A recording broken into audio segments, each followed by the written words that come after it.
So here's the piece that I have so far.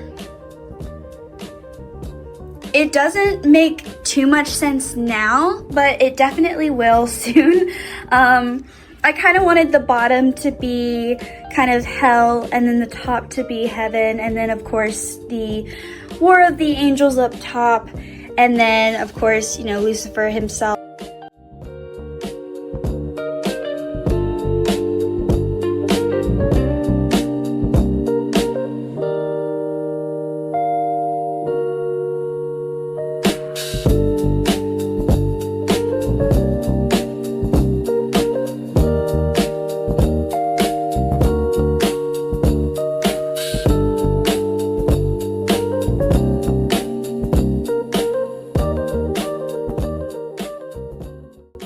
When we're taught to look at religious art, we're usually told what it's supposed to mean before we're allowed to feel anything at all. We're told who is holy, who is fallen, and who belongs at the center of the image and who doesn't. But I want to start somewhere quieter, with a body, an expression, a moment that feels unresolved. This is the fallen angel reimagined, not to rewrite scripture, not to make a statement for the sake of one, but to reflect humanity as it actually exists. Conflicted, emotional, and imperfect. Growing up, I rarely saw bodies like mine in religious art, especially not in moments of vulnerability, grief, and spiritual struggle. Dark skin was either absent entirely or pushed to the margins, never central, never divine, never allowed complexity. And I didn't question it at first. Most of us don't. Because when something is repeated for centuries, it starts to feel like the truth. As I worked on this piece, I kept thinking about why certain images of faith feel right to us, and why others make people uncomfortable. Why beauty is accepted only when it reassures. Why ambiguity feels threatening. And why organized religion, both then and now, seems to rely on art to survive, while fearing it at the same time. This video isn't about rejecting faith, it's about sitting with it. And about what happens when religious art stops giving answers and then starts asking questions instead. So come along with me as we go through this very complex and moral kind of, reflection video. It's definitely different than what I'm used to, but I wanted to, put that art history degree to use. So here goes. When looking at religious art, especially the kind that fills museums, textbooks, or places of worship, we're often told we're looking at something sacred, something timeless, images that are meant to transcend history. But the longer I've sat with these works, the more I've realized that religious art is not just about faith, it's about power. About control and deciding what belief is supposed to look like, and just as importantly, what it's not allowed to look like. That realization started for me when I reimagined Alexandre Cabanal's The Fallen Angel. I depicted the fallen angel as a dark-skinned black man, not to shock and not for political statements or anything, not to provoke outrage, but simply to reflect humanity as I know it. Complex, flawed, emotional, and real. But in making that choice, I started to see how deeply conditioned we are to accept certain images as religious and reject others almost instinctively. That instinct doesn't come from faith alone. It comes from centuries of institutional control over imagery, meaning, and who gets to be seen as spiritually significant. Cabanal's The Fallen Angel was controversial long before I ever touched it. When it was first exhibited, it didn't sit comfortably within the expectations of religious or academic authorities at the time. The painting shows Satan not as a grotesque monster, but as something far more unsettling. Beautiful, wounded, furious, and grieving. He's caught in the moment after the fall, not yet hardened into evil, yet not redeemed either. His tears matter. They suggest loss rather than pure corruption. And that's dangerous territory for organized religion because it introduces ambiguity where certainty is preferred. The painting is rooted in John Milton's Paradise Lost, a work that already pushed against religious simplicity at the time. And if you know this channel, you definitely know my favoritism towards it. Milton's Satan isn't likable, but he is understandable.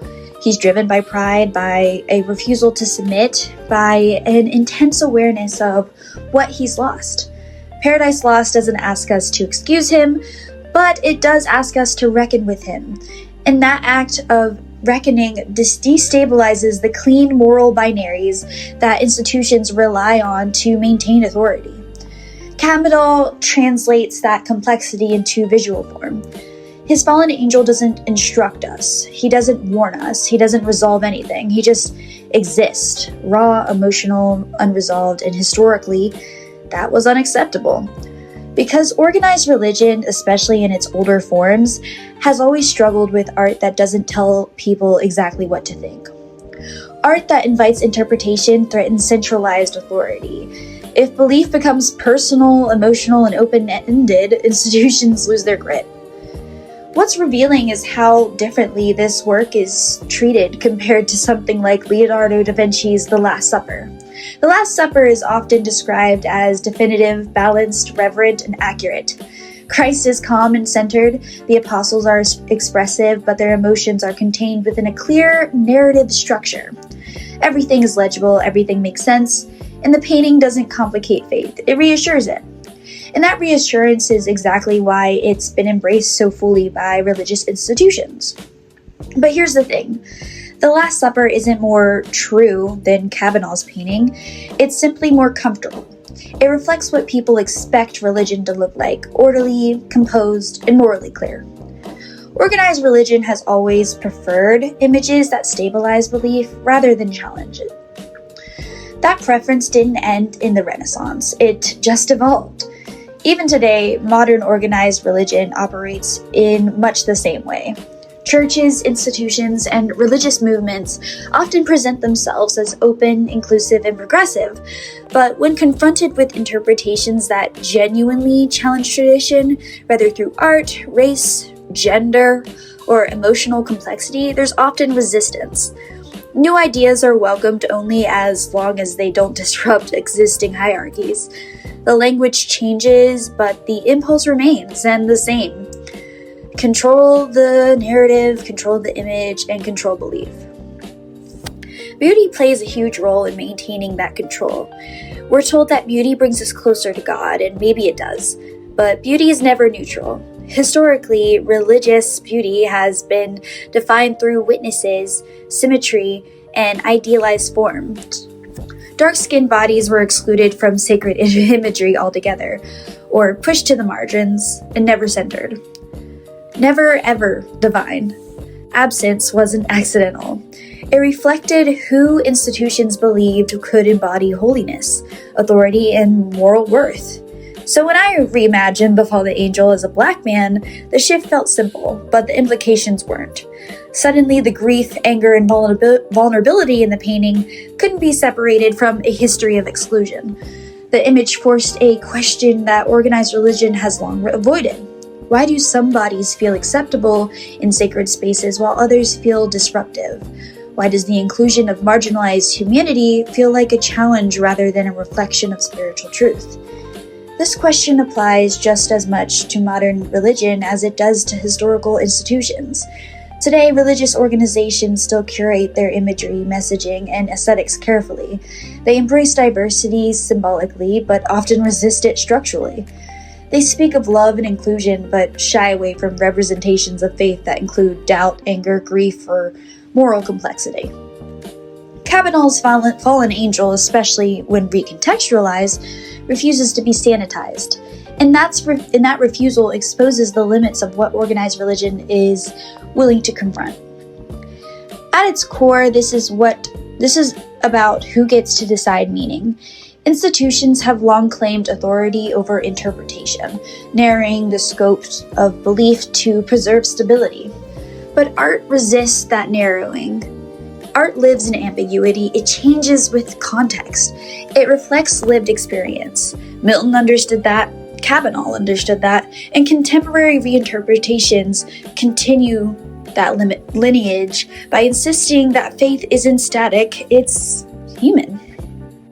Now, just as a pause and a brief moment of reflection before I continue, this is not a hit piece on organized religion at all. It's more so a reflection and understanding, or attempt of understanding, why today's art and religion is so corrupted and used so easily by authorities such as the government to use against the people of today.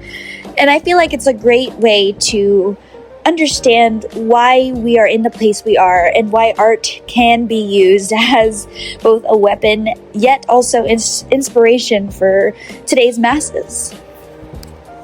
So continuing on, there's a contradiction here that organized religion has never fully resolved. Religion depends on art to survive. Without images, stories, and symbols, belief becomes abstract and distant. Art gives faith a body. It makes belief visible.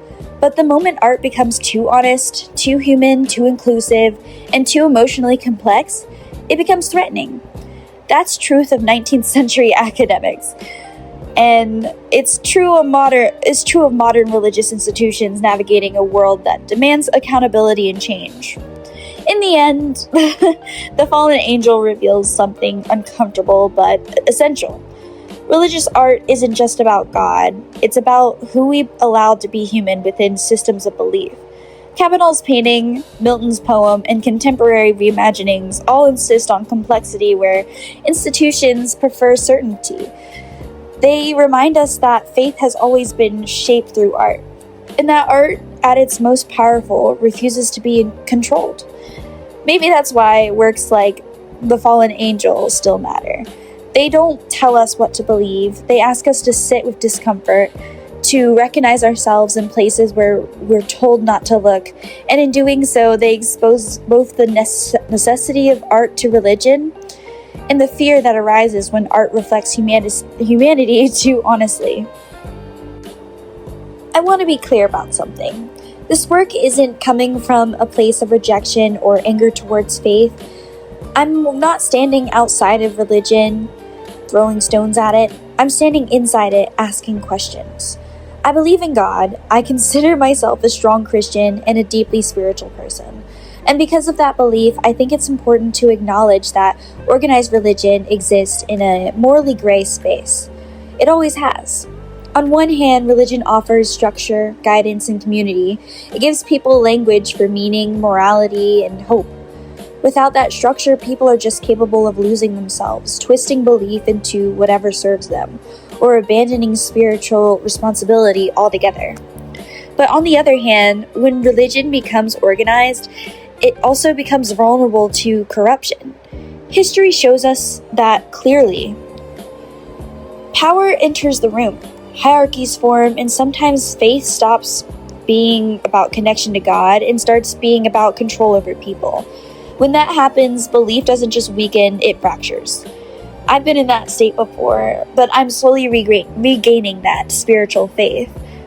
But it is because of corruption that people get into that state of lack of faith. People begin to lose sight of what they believe in, and in some cases they lose faith in the very idea of God altogether. That tension doesn't make religion false, it makes it human. This is where art becomes important. Art lives comfortably in morally gray areas. It doesn't demand certainty. It allows contradiction to exist without forcing resolution. Through art, we're able to sit with complexity, to reflect on faith without having to defend it, and to question authority without abandoning belief. I think that's something a lot of people within my own life struggle with when it comes to me and my own religion and my own spiritual journey. I feel like sometimes I like to sit back and question and really reflect on what is being presented in front of me. Whereas I feel like, sometimes people are so rooted in that organized and very structured religion that they lose sight of interpretation. I know that sounds very critical and very, maybe too much, but that's just where my mind is. I'm not interested in tearing religion down. Art doesn't tell us what to think. It helps us see where we stand. I'm interested in protecting what's sacred within it. And sometimes That means being honest about how belief can be shaped, distorted, or weaponized by people who are more interested in power than in God. At its best, religion brings people closer to something greater than themselves, and at its worst, it becomes another system of control. Both realities exist at the same time. Ignoring one doesn't strengthen faith, it weakens it. This work exists in the space between belief and skepticism, between reverence and questioning, not to offer answers, but to open conversation. Because faith that can't be questioned isn't faith, it's obedience. And faith that can sit with complexity, doubt, and humanity is often the kind that lasts. So that's kind of just my spiel for the day. I think this was just me kind of venting out this thing that's been sitting on my heart for a while, and I've wanted to convey this. So I've been wanting to... I finally found the time to sit down and really write an essay about it. I apologize if it seems a bit jumbled, but that's kind of... I feel like it's a definite message that needs to come out right now, especially in the state of, at least the United States where I reside. I think faith is so fractured and so corrupted that people are losing sight of love, and people are losing sight of the right thing to do. And I don't know, I think it's definitely important to reorient ourselves into what is meant for us to do. And even though we don't have a clear path, I feel like we need to keep organizing ourselves in a way that respects others' opinions and respects others' outlooks without being so violent and so intense that it causes just mayhem. So, yeah. I wanted to come on here and just give out those thoughts, and yeah, let me know what you think. Let me know what your thoughts are on religion, and yeah, I definitely want your perspective, especially when it comes to an art history perspective. Not to compare artist to artist, but there's definitely a lot of conversation to be had when it comes to religious art and its depictions and interpretations. So definitely leave your thoughts and comments down below, and I look forward to seeing you all next video. See ya!